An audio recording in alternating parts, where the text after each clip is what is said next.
So, what's going on here? So, Brownie's really excited about our review of Bear Kingdom. Oh, uh, should someone tell him?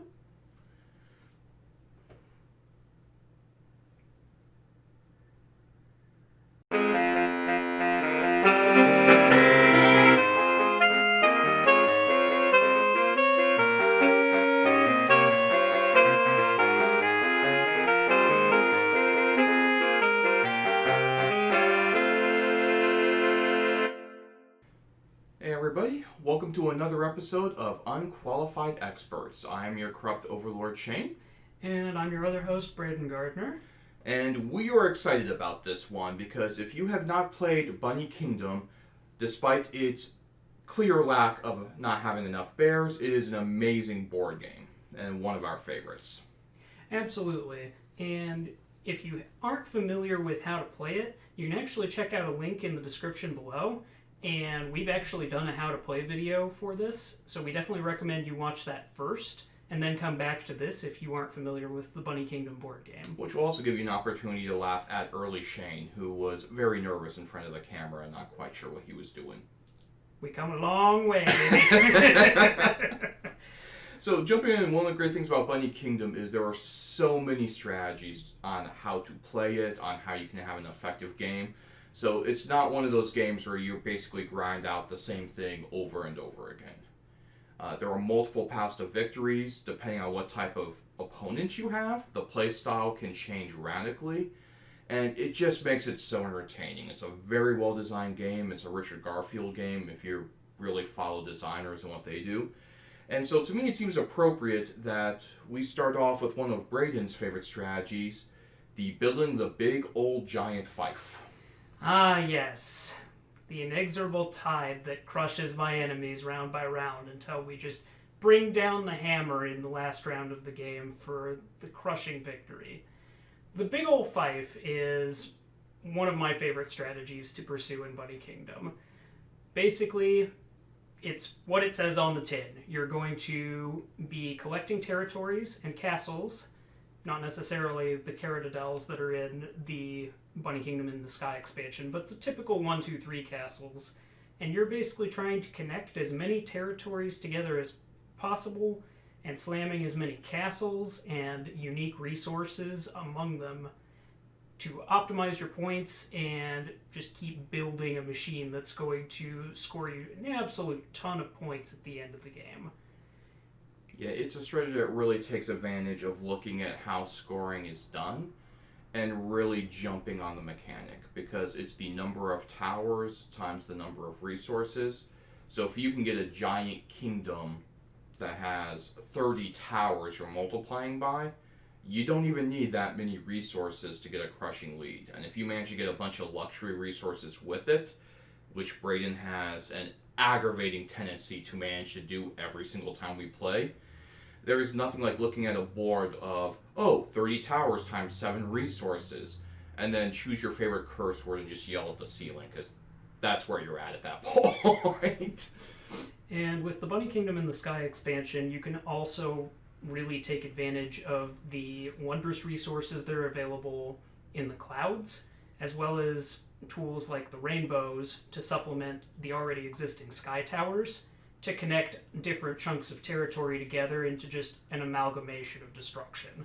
Yeah, you can basically get bigger and better. And one thing I will say about the expansion that I enjoy, it makes the big old fief strategy even more effective, but it also gives you more opportunities for multiple fiefs. It also allows 2 people to go for the luxury resource major castle strategy. Whereas in the original, there were times where with a bad deck, the game was over by round 2. And this balances that out, so it's no longer the case. Yeah, it felt like the base game, there weren't enough luxury resources to go around, and with the expansion, there are more than enough to go around. Yep. And Bale 5, I mean, like I say, you have used this to devastating effect with most of the games you have played. It's just hard to beat when you have someone who can rack up most of the castles and most of the resources. Not only do you get a giant multiplier, you also keep those things out of your opponent's hands. It's very true. Which leads into the other variation of the big old fief strategy, which is to take lots of little fiefs. Multiple fiefs. Which I didn't dive into intentionally. It just seems I could never get the connecting pieces, so this is just how I played a lot of the early games. And it can work, because you only have 3 base resources and then you have the luxuries. It is not overly difficult to get 2, 3, 4, 5 different fiefs where you have a fish, a carrot, and a wood. Especially if you can get a couple of the wild cards, the cards that allow you to place either your choice of a resource anywhere, or, the ones where it's like, oh, if you have hills, you can place a carrot here. And so the multiple fiefs, while they don't have the big imposing nature of, look at me, I'm Braden, I own 70% of the board right in the middle, you can still add up enough points to at least put up a pretty good fight, and sometimes it's enough to get the win, especially if some of your fiefs are actually in the expansion up in the Sky Kingdom. Absolutely. And with the multiple fief strategy, in addition to making sure that you're doing a lot of the same things that you would normally do for the big old fief strategy, accumulating castles, luxury resources, wondrous resources, what have you, you don't necessarily need to worry as much about sky towers or rainbows, but the chimney can be super helpful for getting a basic resource down to all of your fiefs on the ground. With that, and that way you're only focusing on picking up 2 instead of 3 in each fief, which can make your life infinitely easier. And then once you add in a few parchments like Little Prince or Caradadel, or if you're a real mad lad, the Bunchy, you can really clean house. Yeah, it is a nice little mechanic where it makes the multiple fief strategy much more powerful and much more viable, in my opinion. And while there's like 1 or 2 parchments that can help a super fief kingdom, generally speaking, there are many more parchments that give you bonus points for having a lot of cities, or a lot of fiefs, or a lot of little territories. And those can add up pretty quickly, so the fact that with the expansion, you can use a chimney to give yourself like carrots at every single fief, or fish at every single fief, that's really powerful, and that can turn a strategy that was maybe kind of a little bit of weak sauce into one that becomes very strong very quickly, when you can literally just ignore 1 or even 2 resources on the original board and still get those points. Absolutely. And that kind of leads us into the next strategy, and this is one that also was introduced with the expansion, but complements not just the multiple fief strategy, but several other strategies too, and that's accumulating a trade score. Yeah, and I will say from a little bit of story time, when we first played this, none of us knew what we were doing with the expansion, because first time playing. So I just grabbed as many cloud places as I could, and all my many little fiefs, and that trade score ended up wrecking everybody. It was glorious. One of those games where you knew you got away with it, and it was never happening again. Yeah.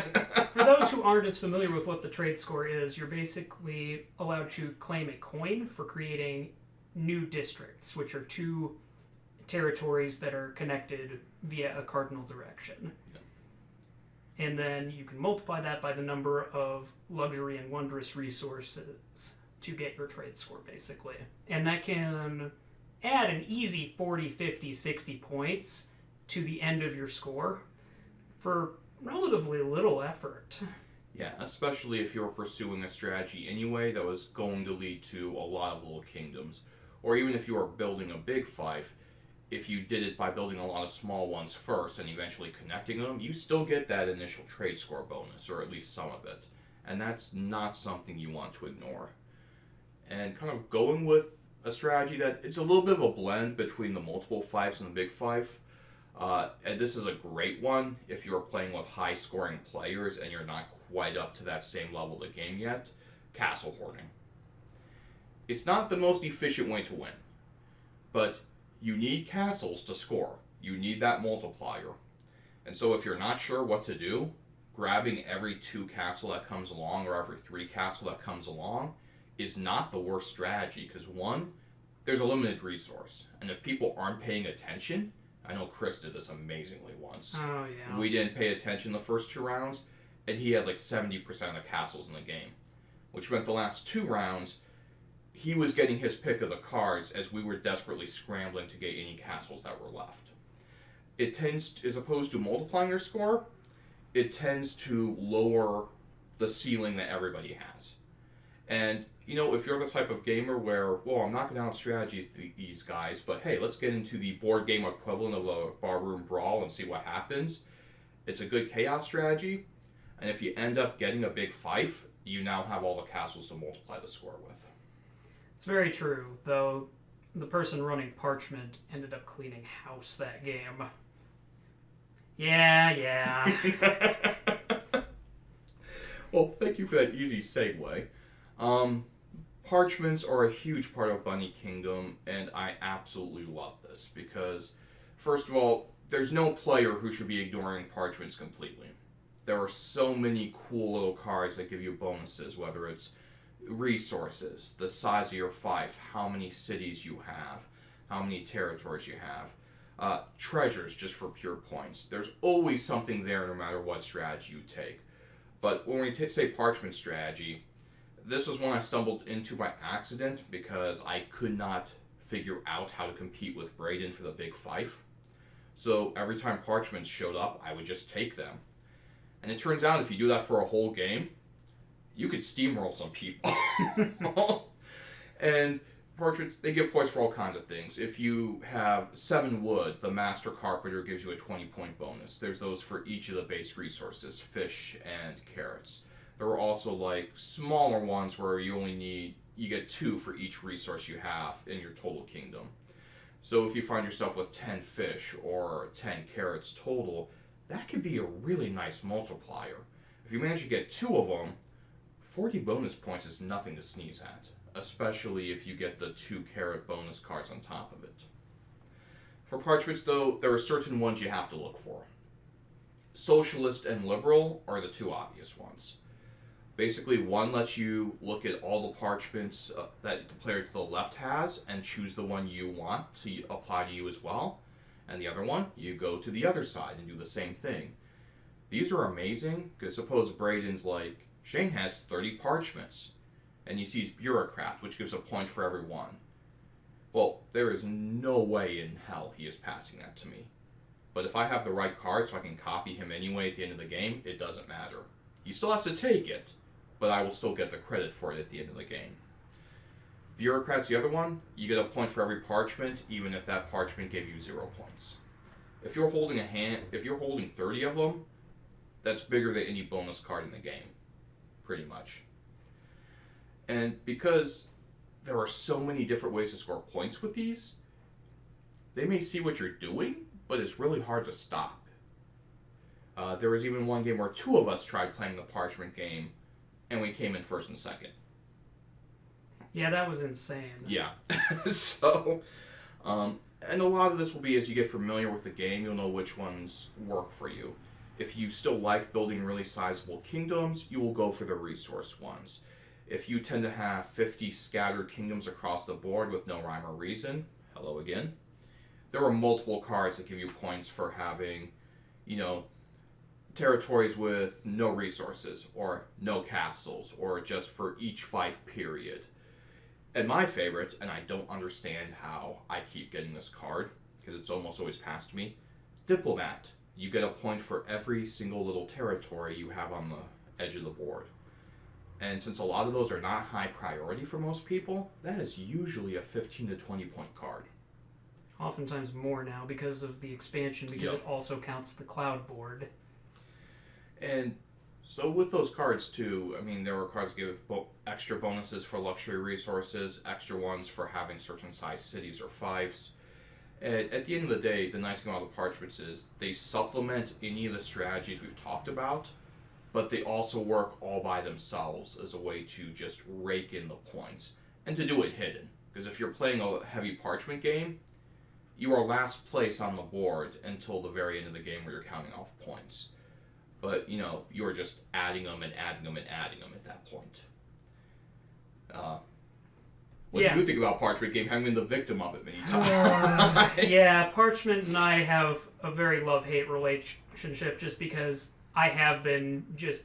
If the big old fief is a steamroller, the Parchment is just the world's biggest sucker punch. Yeah. You just don't know when it's coming or how hard it's going to hit, but it can steal games that you have locked up under any other normal circumstance, or it can just fall flat after giving you a minor heart attack. Yeah, there have been times where Brady's looking at a 250-point lead. That's enough, right? And usually for Parchment game, even it is. And there was that one game where it wasn't. And I went from 30 to 310 points and was just... I mean, yeah, when you get all of the 20-pointers, when you get all of the bonuses for things like trade score mixed in, where you get 20 points for that, and then you pick up a bunch of other ones that give you points for Parchment, like the Bureaucrat, or just playing the treasure sub-strategy, where you're getting 3 points for every treasure, doubling the values of your treasures. Yeah. It steamrolls if you get all the right pieces and your neighbors are willing to let Parchment slide. Yeah, and one of the things I really love about the Bunny Kingdom strategy is hate drafting is inherently a part of it. You cannot ignore what your neighbors are doing, especially if they're experienced players. Now, once in a while, you may want that luxury resource, but you know you cannot pass those parchments to shame. Or in this case, I'm like, oh, those 2 wood sections will give me a bonus. But then I look over and, oh, there's a luxury resource. I cannot pass that to Braden, who already has 6 of them. You have to make those sacrifices as you're passing the hand. And maybe the cards you want come back to you, maybe they don't. But if you totally ignore a strategy, especially parchments or big fief, they will roll over you. You have to at least occasionally grab a card they need or slow them down. You can't let it go unanswered. And while that sounds very combative, it stays fun. This is not one of those grind games where you get angry because someone took the card you want. Because, half the time you don't even know until towards the end of the game. And so it's a really interesting blend. Because there's always parchments that can help you. There are always territories that can help you. And sometimes, and this has happened to me more than once, I started out trying one strategy around 1 or 2. And realized, nope, I'm not getting the cards, I have to do something else. And you actually have the ability to shift and still cause chaos, still be competitive, and sometimes still even win. Absolutely. And a lot of that it comes down to a couple of key concepts. One, you're going to be looking for signals from your neighbors as to what they're doing. Yep.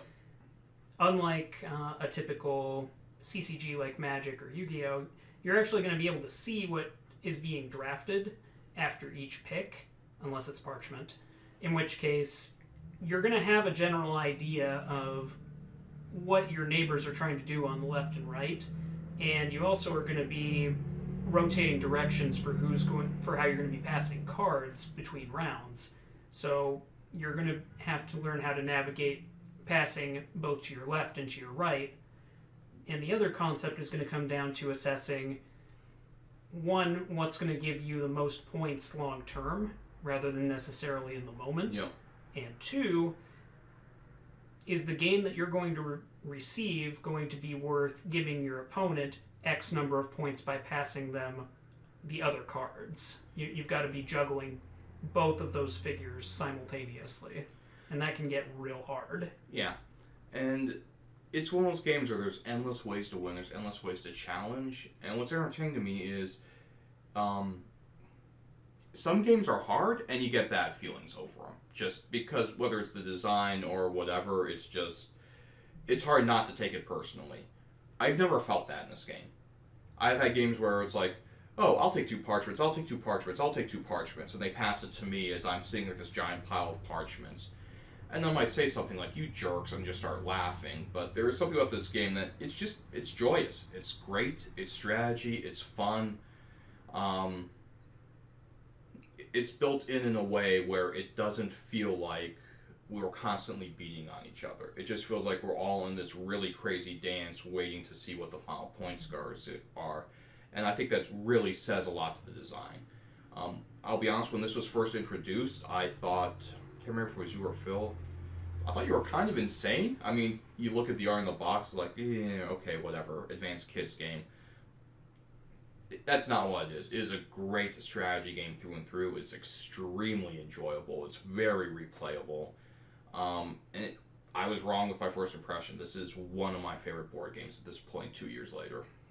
Yeah, Phil was the one who introduced this to our group, and I kind of immediately jumped on the bandwagon and was like, yep, this is exactly my type of game, and sought out to get my own copy for the board game cabinet because it has such high replay value. It is actually pretty lighthearted because you're not necessarily bullying each other in game like you are in a game like Lords of Waterdeep.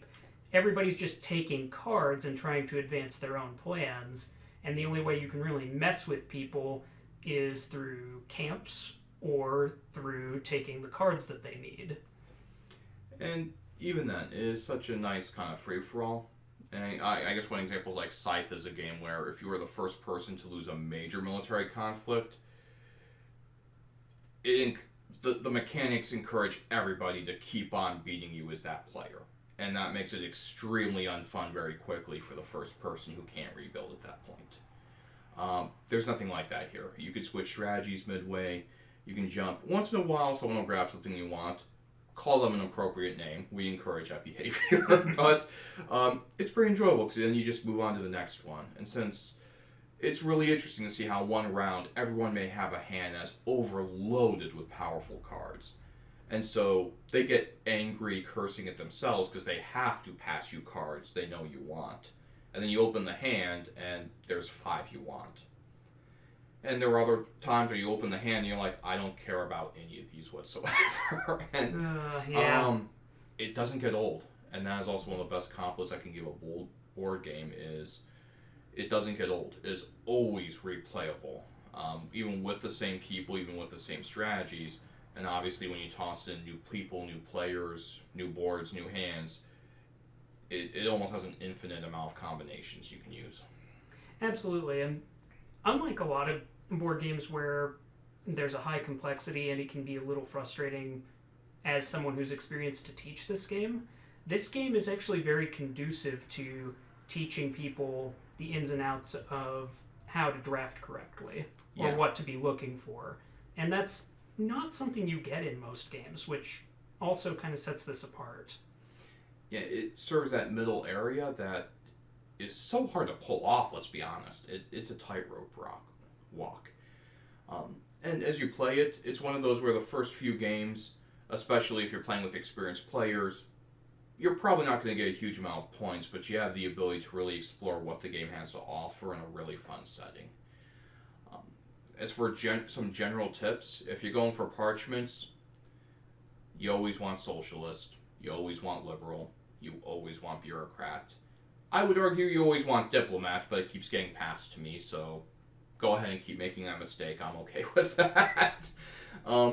If you're in doubt, grabbing a castle and a territory with a resource is never a bad way to go. And for provisions, it's a card that allows you to draw 2 cards from the deck and play them immediately.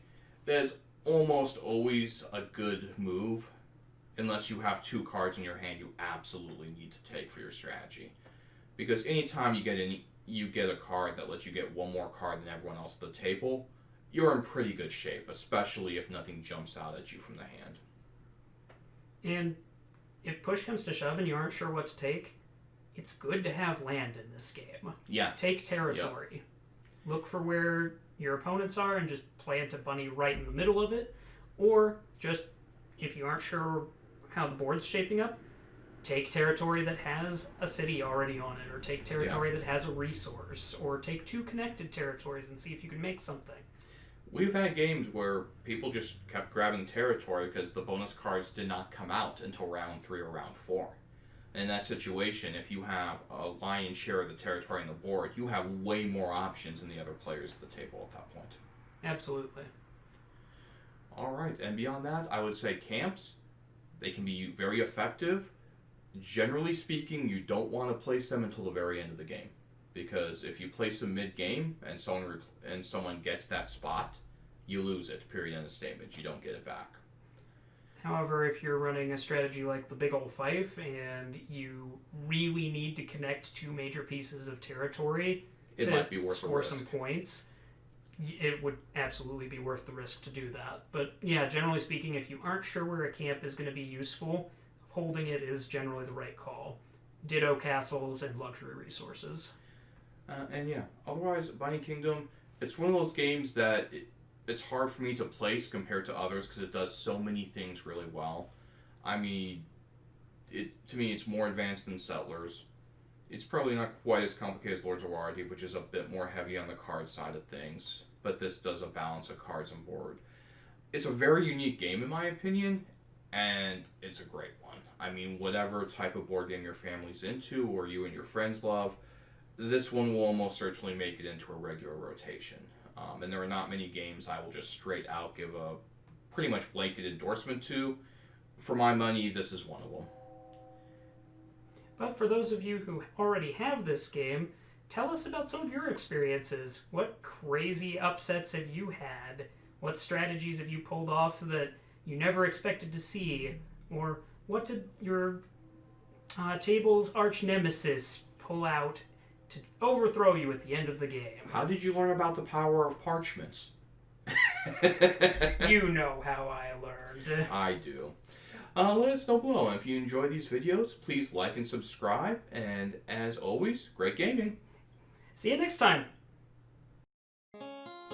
If you like what you just saw, please support us by hitting that like button and subscribing to our channel for more great gaming content.